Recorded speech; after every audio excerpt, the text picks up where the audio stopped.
Alright folks, last bike today for me, 200RR Race Edition, and unfortunately it is, best I can tell, not in rain mode because somebody has wrecked it or something. It's coming from the little control module, it's coming from the plug or something. Won't let you swap it, and according to the dealer, if it's a plug or something like that, it's in a regular full power motor. So unlike the other bikes, this one we can just leave in third gear, and this is third gear as slow as I'm going right here. So this bike definitely, in my opinion, has a more drastic difference in the ratios of transmission. None of the other bikes you can lug this slow in third, and even though it's a 200, it's still got plenty off the bottom to get you going again. Plugging it down in third like this, so they don't have to feather the clutch. And again, it's not anything special about this engine as much as I think it's just the ratios they chose for the transmission in it. Third on this is just kind of a fast second on some of the other bikes. So.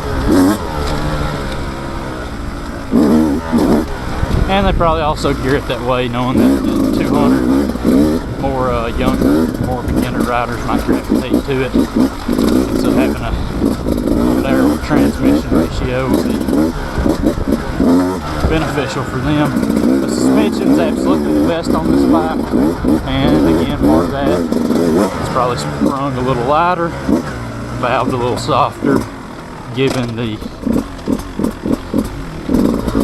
people it's probably geared towards riding it, not too many heavy, fast AA riders going out buying 200s. They're going to gravitate towards the 250 or 300. But by far the best bike, in my opinion. It's the nimblest when you steer with your feet. It's got the loudest front end feel in a good way, where it's turning in and things like that. The engine is just amazing, and once again, my favorite of the bunch. And if I was going to dump 9 to 10 grand, there's still no question this would be the one I'd get. I'm sure my lap will be the fastest on this bike, even though I'm already tired and wore out. It's the end of the day. It's the last bike I'm riding. But at about the midway point, I'm not as wore out as the other bikes maybe. Again, some of this is kind of nitpicky because they're all good bikes, but when you ride them all back to back, you can kind of split hairs between them.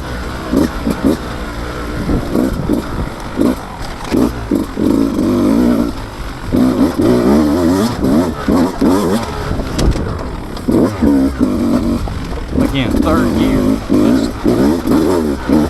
no need to drop it down to second.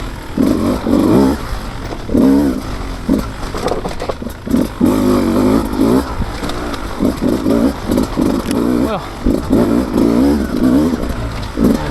drop it down to second right here.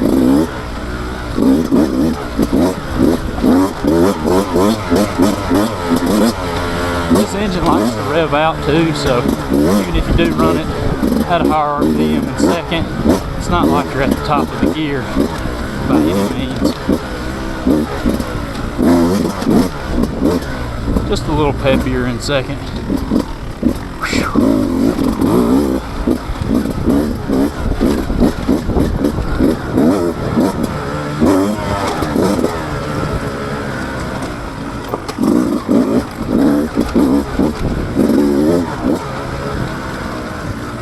Catching up with somebody.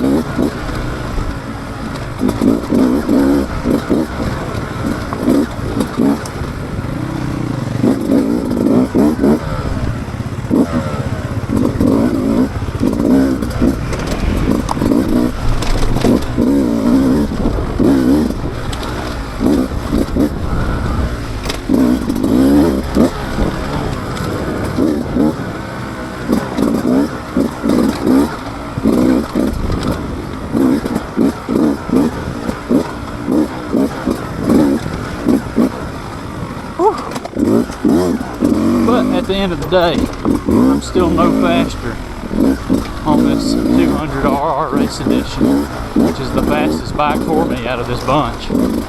I'm still no faster on this bike than my CRF 250F air-cooled trail bike.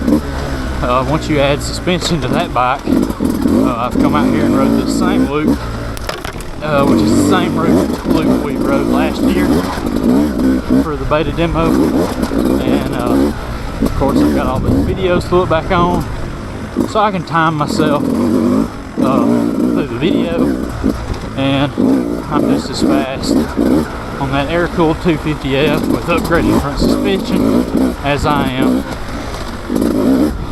on a bike that's double the price.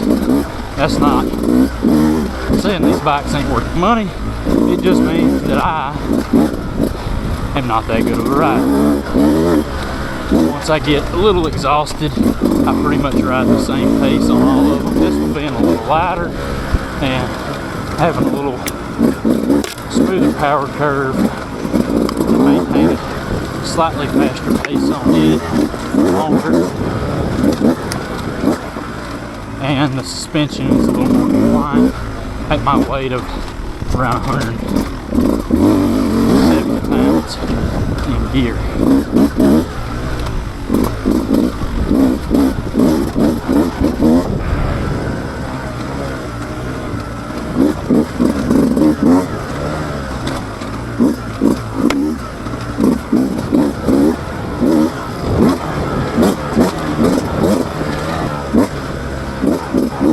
But out of all the models I rode today, we got 480 to 390, I believe definitely 430, and then we got a 300 two-stroke, 252 stroke, and a 200 two-stroke. And out of all the bikes, this one is just the most forgiving engine without lacking any power, and for my weight, it's just the best suspension.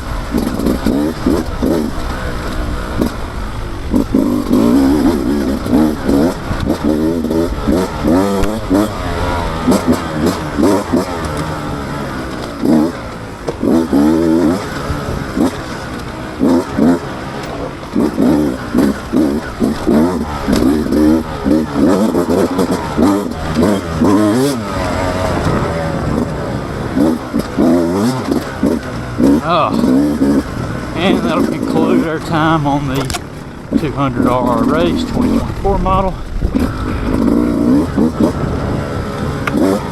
Conclude my day at the beta demo day.